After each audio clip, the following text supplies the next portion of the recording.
इमरान खान साहब को अब आप कह सकते हैं कि तकरीबन 22 घंटे हो गए हैं जब उनको अडयाला से लेके और पिम्स हॉस्पिटल आए इंतज़ामिया के लोग, और उसके बाद उनको वापस जो है वो अडयाला मुंतकिल कर दिया गया। इन 22 घंटों में क्या होता रहा, इस वक्त सूरत हाल क्या है, तहरीक इंसाफ क्या करने जा रही है, मैं चीज़ें आपके सामने रखता हूँ।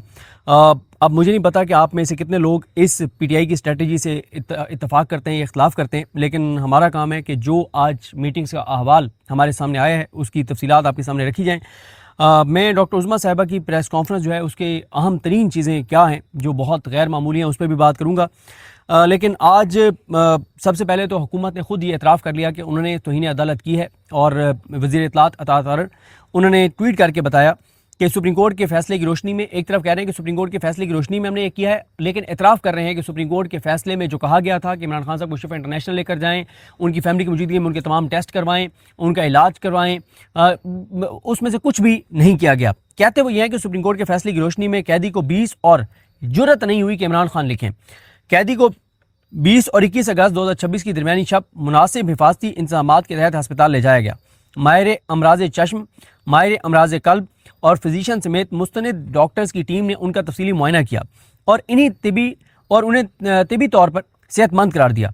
उनकी हमशीरा मोहतरमा उज़मा खान तिबी मुआयने इलाज के तमाम मराहल के दौरान मौजूद रहीं। तमाम अमल मुकम्मल होने के बाद 21 अगस्त 2026 की सुबह तकरीबन 5 बजे अडयाला जेल वापस मुंतकिल कर दिया गया। इसमें उन्होंने कहीं नहीं लिखा कि किस हॉस्पिटल लाया गया, और वैसे ही झूठ उन्होंने लिखा हुआ है। मतलब मैं अब फिर कुछ लोग कहते हैं कि यार इस तरह की बातें नहीं करनी चाहिए, लेकिन हर वो शख्स जिसका जो अपना तशख़्ख़ुस एक मजहबी देता है उसको कम अज़ कम शर्म करनी चाहिए, उसको कम अज़ कम हया करनी चाहिए, झूठ बोलते हुए भी, गलत बयानी करते हुए भी। और जिस तरह से ऐसे ही है कि अगर कोई सेकुलर बंदा कोई भी किसी भी तरह का कोई संगीन जो है वो गुनाह करता है तो इतना ज़्यादा लोग उसको तबर्रा नहीं करते, लेकिन अगर कोई मजहबी शख्सियत वो करे, उससे कम भी जुर्म करे, तो लोग उसको ज़्यादा उस पर तनकीद करते हैं क्योंकि उसका तशख़्ख़ुस जो है वो मजहबी है। आपने चेहरे पे दाढ़ी जो है वो सजाई हुई है और आप जो है वो इतनी ढिठाई के साथ आप गलत बयानी कर रहे हैं। और ये जो लोग हैं ना, अता तारड़ साहब हो या इस तरह के जो लोग हैं, ये शायद भूल जाते हैं कि वक्त बड़ी तेज़ी से बदल जाता है और फिर उम्र भर के लिए और आने वाली नस्लों को भी इसकी सियासी कीमत अदा करनी पड़ती है। लोग याद रखते हैं कि किसने क्या किरदार अदा किया था। फिर आगे उन्होंने एक और ट्वीट किया, उन्होंने कहा कुछ मज़ीद तफसीलात। तिबी मुआयना पिम्स हस्पताल में कराया गया जिसमें अल-शिफा हस्पताल के डॉक्टर्स भी मौजूद थे। पीटीआई के कारकुनान की तरफ से जो सिक्योरिटी की सूरत हाल अल-शिफा हस्पताल के रास्ते में और बाहर पैदा की गई, उसके पेश नज़र उनको पिम्स हस्पताल ले जाया गया और तिबी मुआयने के मुताबिक वो सेहतमंद करार पाए। उनको पहले भी तिबी सहूलियात फराम की जाती रहीं और अब भी जब भी ज़रूरत पड़ेगी तिबी सहूलियात फराम की जाएंगी। अब उन्होंने लिखा कि पिम्स उनको लाया गया और मज़ीद उनको ट्वीट करना पड़ा। इसका मतलब है उनको किसी ने बताया कि ये तो तुम खुद एतराफ़ कर रहे हो, जो तुम पहला ट्वीट है और वो नामुकम्मल है, तो तब उनको ये करना पड़ा। खैर, उसके बाद हम इस पे तो बाद में आते हैं जो डॉक्टर उज़मा साहिबा की प्रेस कॉन्फ्रेंस थी। लेकिन फिर एक और ख़बर आई कि सुप्रीम कोर्ट में वफाकी हुकूमत ने नज़रसानी दरख्वास्त जो है वो दायर कर दिया। एतराज़ात दूर करने के बाद जिस फैसले के तहत इमरान खान साहब को शिफा इंटरनेशनल मुंतकिल किया जाना था, उसके बाद पीटीआई ने ऐलान किया कि वो आज बरोज़ हफ्ता तौहीन अदालत की दरख्वास्त जो है वो दायर करेंगे। उसके बाद आज जो है वो सोहेल आफरीदी साहब, चकज़ई साहब, अल्लामा राजा नासिर अब्बास साहब, अखुज़ादा हुसैन साहब और सलमान अकरम राजा साहब, नईम अतर पंजोता साहब, शाहिद खटक साहब, शफकत अयाज साहब, इन सब की आज एक बहुत अहम मीटिंग हुई जिसमें डिस्कशन की गई। उसके बाद पीटीआई की पार्लिमानी पार्टी का भी इजलास हुआ। उसके बाद मौलाना फजल रहमान के साथ मुलाकात हुई। उसके बाद मौलाना फजल रहमान के सब घर गए। तो आज 4-5 जो है वो मीटिंग्स हुई हैं। अब मैं उस पॉइंट के ऊपर आता हूँ जिस पे मैं ये अर्ज़ कर रहा था कि पता नहीं आप इससे इत्तफाक करते हैं पीटीआई की स्ट्रैटेजी से या इख्तलाफ करते हैं, लेकिन आज की मीटिंग्स में एक तो चकज़ई साहब ने आज बहुत आड़े हाथों लिया। नाम मैं नहीं लेता पीटीआई की शख्सियात को जिनके बारे में ये तासुर है कि वो इस वक्त इस्टेब्लिशमेंट के साथ इंगेज हैं। महमूद खान चकज़ई साहब ने यह कहा कि इमरान खान ने जब ये मना किया है कि कोई इस्टेब्लिशमेंट के साथ डायरेक्ट इनडायरेक्ट रब्ता नहीं करेगा, तो फिर आपने किस हैसियत में आप लोगों ने रब्ता किया। और उन्होंने आज खरी खरी बातें की, उन्होंने सख्त बातें की, उन्होंने तल्ख बातें की। उन्होंने, मुझे वो याद आ गई उनकी वो बात जो जब वो तहरीक तहफ़्फ़ुज़ पाकिस्तान के सरबराह बने थे, तो उन्होंने एक मीटिंग में कहा था कि जितने तहरीक तहफ़्फ़ुज़ पाकिस्तान के उस वक्त लीडर्स बैठे थे, तो महमूद खान चकज़ई साहब ने कहा कि कुरान मजीद लाओ, कुरान मजीद दरमियान में रखो, सब कुरान मजीद पे हाथ रखें कि कोई भी हम में से इस्टेब्लिशमेंट के साथ डायरेक्ट इनडायरेक्ट रब्ता नहीं रखेगा। अगर आप कुरान मजीद पे हाथ रख के इस बात का हलफ दे दें तो मैं भी कुरान मजीद पे हाथ रख के आपको इस बात के ऊपर हलफ दे सकता हूँ कि हमारी कामयाबी यकीनी होगी। उन्होंने कहा कि हमारी नाकामी तब होगी अगर हमारे में से लोग इस्टेब्लिशमेंट के साथ डायरेक्ट इनडायरेक्ट रब्ते में हो, तो फिर हम कामयाब नहीं हो सकेंगे। दूसरा, महमूद खान चकदेई साहब ने आज ये कहा, उन्होंने कहा कि ये इमरान खान के बिहाफ पे अगर कोई बात कर रहा है तो उसे कैसे पता है कि इमरान खान उसमें ऑन बोर्ड होंगे। और आज महमूद खान चकदेई साहब ने कैटेगोरिकल कहा। और एक चीज़ मैं आपको बता दूं कि हुकूमत और इस निज़ाम के लिए एक चीज़ बुरी है, वो ये है कि पिछले 1-1.5 साल में पीटीआई बहुत तकसीम हो गई थी, इंटरनल बहुत तकसीम हो गई थी। ख़ास तौर पे इमरान खान से मुलाकातें बंद होने के बाद गुत्थम गुत्था थे, इल्ज़ामात लगा रहे थे, एक दूसरे की टांगें खींच रहे थे, सोशल मीडिया कैंपेन्स एक दूसरे के खिलाफ करवा रहे थे, खबरें लीक कर रहे थे। लेकिन इस वक्त सिचुएशन ये है कि तहरीक तहफ़्फ़ुज़ पाकिस्तान, तहरीक इंसाफ, इमरान खान साहब की फैमिली सब ऑन बोर्ड है, सोशल मीडिया उनका बहुत एक्टिव है। और कल से लोगों के अंदर इतना ज़्यादा गुस्सा है कि भाई सुप्रीम कोर्ट का एक फैसला था, इमरान खान की सेहत का मामला है, और जो इन्होंने किया है लोगों के अंदर बहुत ज़्यादा गुस्सा है। तो महमूद खान चकदेई साहब ने ये कहा, उन्होंने कहा देखें 27 पे पूरा फोकस रखें। 27 का जो फोकस है उसमें भी उन्होंने कहा कि इखलास के साथ काम करें, सब लोग इखलास के साथ काम करें। और महमूद खान चकदेई साहब ने कहा है कि मैं आज आपको ये बात बता रहा हूँ, आप लोग अपने इलाकों में निकल जाएं, अवाम को 27 के लिए मोबिलाइज करें, मोमेंटम बनाएं। उन्होंने कहा मैं आपको ये असेसमेंट अपनी बता रहा हूँ कि 2 हफ्तों के अंदर 8 से 10 दिन में ये दोबारा इमरान खान को इनको हॉस्पिटल शिफ्ट करना पड़ेगा। लेकिन शर्त यह है कि 27 के लिए आप मुखलिस हों, इखलास के साथ निकलें। आपकी ये मैसेज आना चाहिए तमाम मुतलका जगहों के ऊपर कि पीटीआई संजीदा है। और आज कंसेंसस हुआ है कि इस वक्त जो पिछले 48 घंटों में जो मोमेंटम देखा है पूरे पाकिस्तान ने और तमाम इदारों ने, वो ये बताता है कि नौजवान निकलेंगे, 27 को लोग निकलेंगे। और लोगों को गुस्सा बहुत ज़्यादा है। पीटीआई के वो लोग जो एक्टिव नहीं रहे थे पिछले 1-1.5 साल में, आज हमारे दोस्त असद चौधरी साहब भी ये बात कर रहे थे कि वो लोग पीटीआई के जो मायूस हो गए थे, 1.5 साल से एक्टिव नहीं रहे थे, पिछले 24 घंटों में वो भी एक्टिव हो गए हैं। वो लोग बहुत गुस्से में हैं कि इमरान खान की सेहत के मामले के ऊपर जिस तरह से चीज़ें जो है वो की जा रही हैं। क्योंकि सोर्सेज से जो खबर आई थी, पीटीआई के सोर्सेज से ये आई थी कि इमरान खान साहब शायद रिलेक्टेंट हैं जो है वो हॉस्पिटल शिफ्ट होने के हवाले से। लेकिन इमरान खान साहब की बहनों ने इस बात को क्लैरिफाई किया कि इमरान खान जो है वो इस बात पे तैयार थे कि इमरान खान शिफा इंटरनेशनल जाएं और अपने तमाम टेस्ट करवाएं। ये उन्होंने कहा, और उसके बाद वो अडयाला चले जाएं। इस बात पे इमरान खान रेडी थे। तो इमरान खान ये तासुर तो नहीं देना चाहते कि वो शिफा इंटरनेशनल आएँ और वहाँ पर ज़्यादा दिन गुजारें, फिर वहाँ से बनीगाला जाएँ। लेकिन इमरान खान साहब जो हैं वो अपने तमाम मेडिकल टेस्ट कराने के लिए शिफा इंटरनेशनल से तैयार थे। उसके लिए इमरान खान ने कोई इनकार नहीं किया। और फिर डॉक्टर उज़मा साहिबा ने सब बता दिया। अब तहरीक इंसाफ की एक जो हमें एक मतमली नज़र आ रही है वो ये आ रही है, तहरीक इंसाफ में से कुछ लोग ये समझते हैं कि नून लीग ने प्रीवेल किया है, नून लीग ने रुकावट डाली है, नून लीग की रुकावट डालने की वजह से इमरान खान साहब को शिफा इंटरनेशनल शिफ्ट नहीं किया गया।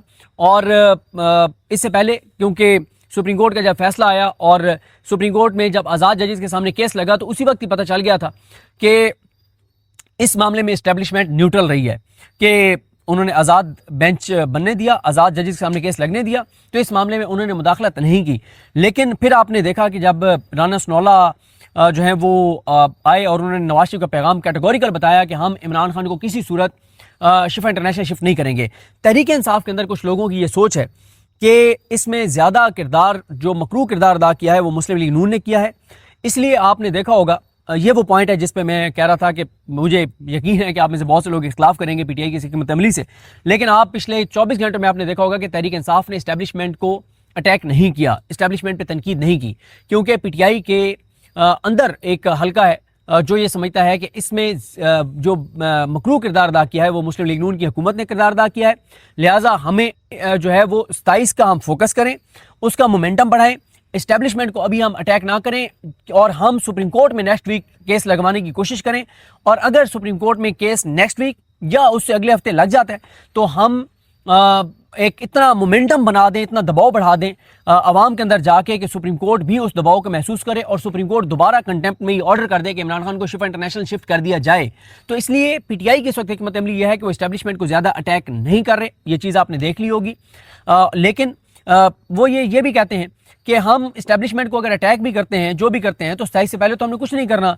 तो लिहाजा आप अपना यही फोकस रखें कि 27 के मोमेंटम की तैयारियां करें, लोगों में निकलें। और सुहेल आफरीदी आज जो है वो जा रहे हैं हंगू जा रहे हैं, कल वो जा रहे हैं बुनेर, और ये भी है कि नेक्स्ट वीक से शायद वो जो स्ट्रीट मूवमेंट है वो 2 की बजाय 3 दिन शुरू कर दें। और बाकी भी लोगों को कहा गया है, और इस वक्त तहरीक इंसाफ, तहरीक तहफ़्फ़ुज़ पाकिस्तान, ये सब एक पेज पर हैं 27 की तहरीक के हवाले से, 27 की कॉल के हवाले से। और तहरीक इंसाफ के और तहरीक तहफ़्फ़ुज़ पाकिस्तान ये समझती है कि अगर इस्टेब्लिशमेंट को ये पैगाम चला गया कि पीटीआई के लोग इखलास के साथ निकल गए हैं लोगों को निकालने के लिए, तो इसका खासा उनको हीट पहुंचेगी। और शायद इस्टेब्लिशमेंट जो है वो अब जो सुप्रीम कोर्ट में दोबारा केस लगना है तो उसमें ज़ाहिर है इस्टेब्लिशमेंट का अगर कोई किरदार होगा तो फैसला मुख्तलिफ आ सकता है। वरना ये जो जजेस हैं, अगर यही बेंच रहता है, बेंच चेंज नहीं होता, तो फिर यकीनी है कि जजेस इमरान खान को शिफ्ट करवाएंगे। अब तक ये लग रहा है, ये अंदाज़ा है, ये खबर नहीं है, ये तजिया है। तो अब तहरीक इंसाफ 27 के लिए देखते हैं कि तहरीक इंसाफ के खासतौर पे पंजाब से MNAs MPs टिकट होल्डर्स कितने एक्टिव होते हैं। KP में तो स्ट्रीट मूवमेंट ना भी हो तो भी KP से तो लोगों ने निकलना है। अलबत्ता स्ट्रीट मूवमेंट का फ़ायदा ये होता है कि थोड़ी सी विजुअल्स ऐसे आते हैं, तस्वीरें ऐसी आती हैं, वीडियोज़ ऐसी आती हैं, लोगों का जोश जज्बा ऐसा सामने आता है कि जो हर जगह ये मैसेज आता है कि लोग तो निकलेंगे। अगर कोई ये समझता है कि लोग नहीं निकलेंगे तो वो किसी गलत फहमी का शिकार है। तो आ जाते हैं डॉक्टर उज़मा साहिबा ने कुछ जो आम बातें, मैं आपको उनका पूरा वैसे आप सुन ही चुके होंगे, उसका मैं आपको क्रक्स बता देता हूँ। एक तो उन्होंने बताया कि जब वो और डॉक्टर फैसल वहाँ पर गए अडियाला तो उनको वहाँ पे 3-4 घंटे के लिए एक कमरे में बिठा दिया गया। और जब उनको कमरे में बिठा दिया गया तो उसके बाद एक कॉन्वाय में डॉक्टर फैसल को कहा गया कि आप इस कॉन्वाय के साथ आ जाएं, उसको शिफा इंटरनेशनल भेज दिया गया। और दूसरा जो कॉन्वाय था, वैसे 3 कॉन्वाय थे, 2 शिफा इंटरनेशनल गए और तीसरा जो है वो पिम्स गया जिसमें इमरान खान साहब थे। और इमरान खान साहब से पीछे गाड़ी में डॉक्टर उज़मा थी, उनको नहीं पता था कि अगली गाड़ी में इमरान खान है। जब वो कहती हैं पिम्स पहुंचे तो मुझे यही लगा कि पिम्स के बाद ये शिफा इंटरनेशनल लेकर जाएंगे, क्योंकि पहले में था कि डायरेक्ट शिफा इंटरनेशनल जा रहे हैं, लेकिन हमें पिम्स ले गए। पिम्स में वो कहती हैं कि इमरान खान जो हैं वो बहुत वो गुस्से में थे जो कुछ इन्होंने किया है, और इमरान खान ने बताया कि उनके ऊपर बहुत जुल्म किया जा रहा है, उनको उनके साथ वही सलूक करने की कोशिश की जा रही है जो मुर्सी के साथ की गई। और उन्होंने कहा कि कौम को जाकर बताओ, मेरी कौम को जाकर बताओ कि मेरे साथ कितना ये जुल्म कर रहे हैं। और फिर डॉक्टर उस्मान ने कहा कि मैंने उनको बताया कि पूरी कौम आपके साथ है, पूरी कौम आपके लिए दुआएं कर रही है और हम इन लोगों को नहीं छोड़ेंगे। और फिर उन्होंने सारा बताया कि इमरान खान कहते हैं कि मैं कंप्लेंट करता हूँ कि मुझे मेरे हेल्थ इश्यूज़ हो रहे हैं, लेकिन ये उसकी परवाह नहीं करते। जूनियर डॉक्टर्स ऊपर बताते हैं, ऊपर वाले परवाह नहीं करते। फिर इमरान खान ने सारा बताया। उस पर ये जो एक बात हो रही है ना कि डॉक्टर्स में एक तरफ कह रही है कि फिट हैं, दूसरी तरफ पीटीआई कह रही है बीमार हैं। देखें, जब वो कहती है ना वो फिट हैं तो इससे मुराद यह है कि खुदा न खास्ता उनको कोई ऐसी बीमारी नहीं है जो आप कहें कि कोई खुदा न खास्ता जानलेवा हो। तो इमरान खान साहब की बहनें इसलिए ये बताती हैं कि वो फिट हैं कि वो ये समझती हैं कि अगर ये नैरेटिव जो एक बनाने की कोशिश की जाती है कि वो ज़्यादा बीमार है खुदा न खास्ता, तो कहीं ऐसा ना हो कि नैरेटिव बना के और अलीमा खानम साहब कहती हैं कि खुद कुछ ना कर दिया जाए उनके साथ। लेकिन उनका ये जो एंग्जाइटी की वजह से ब्लड प्रेशर का इशू ये तो है, और ये संगीन हो सकता है, ये खतरनाक हो सकता है अगर इसको ट्रीट ना किया गया। तो ये 2 मुख्तलिफ चीज़ें हैं। फिट से मुराद ये है कि उनको कोई जानलेवा बीमारी नहीं है, लेकिन हेल्थ इश्यूज तो उनके हैं। इमरान खान इंसान है, उनकी एज आप देखें, जिस तरह से उनको अजियत दी जा रही है, मेंटली टॉर्चर किया जा रहा है, कैद तन्हाई में रखा जा रहा है। और कैद तन्हाई में किस तरह से कि इमरान खान कहते हैं कि वो जेल के अमले से बात करते हैं, वो उनका जवाब नहीं देते, वो उनको सलाम करें, वो सलाम का जवाब नहीं देते, किसी को इजाज़त नहीं है कि वो इमरान खान से बात कर ले। तो ये चीज़ें हैं। फिर ना आपके पास अखबार है, ना आपके पास टीवी है, ना बहनों से मुलाकात है, ना बेटों से बात है। और फिर उसमें उन्होंने बताया कि इमरान खान को ये भी नहीं पता कि कौन सा इस वक्त महीना है, तारीख क्या है, ये चीज़ें भी इमरान खान को नहीं पता। यानी इस हद तक उनको जो है वो कैदे तन्हाई में रख के टॉर्चर किया जा रहा है। तो देखें, तहरीक इंसाफ के पास अब एक ही रास्ता है और वो है मज़ामत, मज़ामत और मज़ामत। इसके अलावा उनके पास कोई चारा नहीं है। हाँ, मैं महमूद खान चगई साहब की इस बात से इत्तफाक करता हूँ कि अगर तहरीक इंसाफ ने सड़कों पर माहौल बना दिया और अपने कारकुनान का लहू गरमा दिया और ये परसेप्शन बना दी कि लोग 27 को निकलेंगे, तो शायद 27 को निकलने की जरूरत ना पड़े, उससे पहले कोई डेवलपमेंट हो जाए। और अगर ना हुई तो 27 तो फिर है ही है। तो वैसे ही 27 में कितने दिन रह गए आप? हाँ, आप देखें ना कि 22 आज हो गई है, 22 जो है वो अगस्त, तो पीछे कोई 34-35 दिन रह गए, इससे ज़्यादा तो टाइम नहीं है।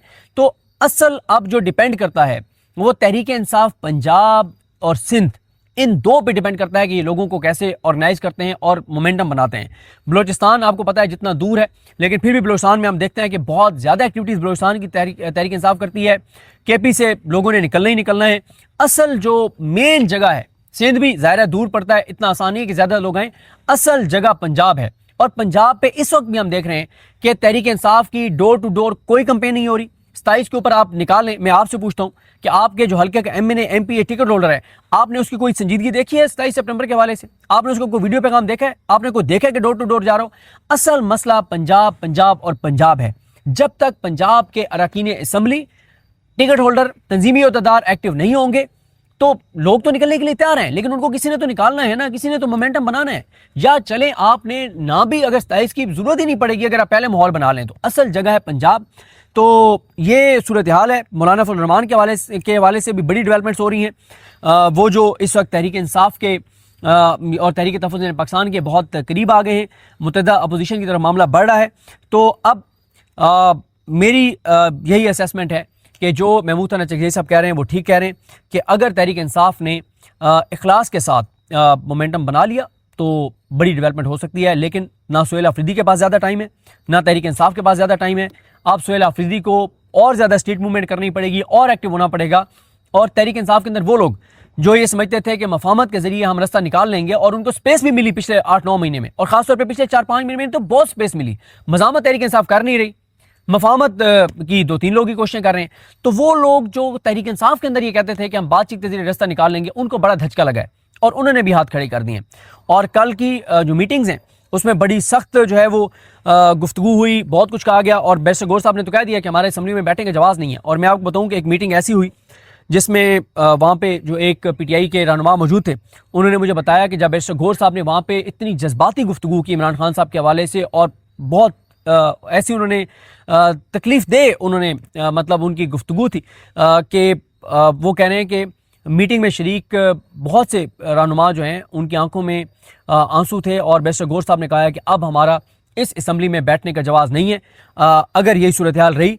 और अब आप देखें ना कि बैरिस्टर गौहर साहब जो हमेशा से ये कहते रहे कि हम बातचीत के जरिए रास्ता निकालें और निकल सकता है, हम थोड़ा अच्छे मतलब नेक नियति के साथ, बदनीयती के साथ नहीं, लेकिन अब बैरिस्टर गौहर साहब भी हाथ खड़े कर रहे हैं कि हमारे पास मज़ामत और सड़कों पर आने के अलावा कोई रास्ता इन्होंने नहीं छोड़ा। तो देखते हैं बहरहाल चीज़ें कैसे आगे बढ़ती हैं। अब सुहेल अफरीदी आज क्या गुफ्तगू करते हैं। अभी तक हिकमत अमली ये है कि हमने कोई एक्सट्रीम स्टेप 27 की कॉल के अलावा नहीं लेना, अदालत पे दबाव बढ़ाना है। और तहरीक इंसाफ के अंदर एक जो हिस्सा है तहरीक इंसाफ का, वो ये समझते हैं कि हमें फिल वक्त इस्टेब्लिशमेंट को अटैक नहीं करना। किसी तरह से हम इमरान खान साहब को एक बार हॉस्पिटलाइज करवाएं, क्योंकि इमरान खान साहब की बहनें बहुत फिक्रमंद हैं कि एक बार उनके सारे टेस्ट हों। और वो कहते हैं जब एक बार शिफ्ट हो जाएं, उनके टेस्ट हो जाएं, उसके बाद फिर हम सख्त गुफ्तगू जिसके खिलाफ भी करनी होगी करते रहेंगे। अभी हम सख्त गुफ्तगू करेंगे, हमें तो कोई फ़र्क पड़े ना पड़े, इमरान खान को किसी सूरत ये हॉस्पिटल शिफ्ट नहीं करेंगे। लिहाजा फिल वक्त तोपों का रुख हुकूमत की तरफ रख के, अवाम को मोबिलाइज करके, अदालतों पर दबाव बढ़ा के एक और एफर्ट की जाए इमरान खान को हॉस्पिटलाइज करवाने की, कंटेम्प्ट ऑफ कोर्ट में जाके। और अगर वो नाकाम हो जाती है तो फिर जो जिस तरह मर्जी चाहे सख्त गुफ्तगू कर सकता है। तो कल इंशाल्लाह आपको अपडेट करेंगे जो भी नई सूरत हाल होगी। मुझे अपनी दुआ में याद रखें। अल्लाह करीम हम सब का हामी नासर हो। अल्लाह हाफ़िज़।